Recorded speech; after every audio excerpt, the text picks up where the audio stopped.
This is BBC One in the Northwest. Now the BBC News with Clive Myrie, Roger Johnson and Annabelle Tiffin at 6 o'clock.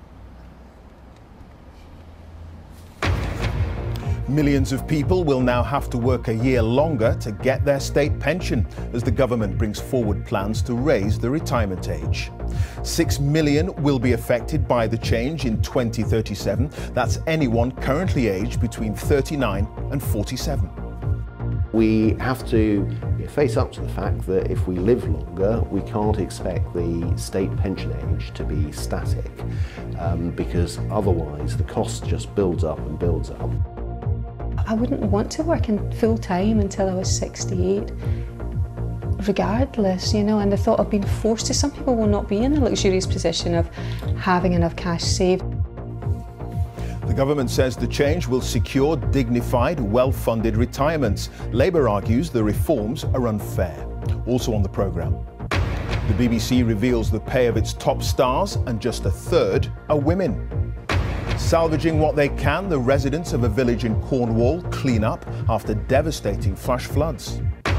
He had both hands and legs amputated because of infection. Now Zion Harvey can write and even play baseball.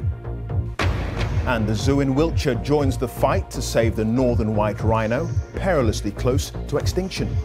And in the Northwest, United Utilities faces a heavy fine after admitting supplying water unfit for human consumption. And anger as the drugs firm GlaxoSmithKline abandons a new factory in Cumbria and considers selling off an existing one.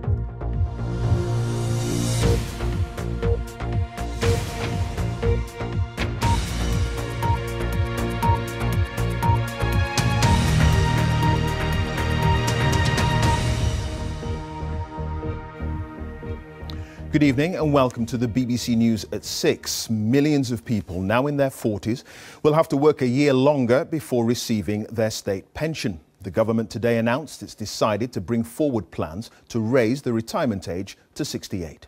Quite a bit of cloud, and it will be on the cool side as well. Clive. OK, Chris, many thanks for that. And a reminder of our main story tonight. 6 million people will now have to work a year longer to get their state pension. The government says it'll rise from 2037.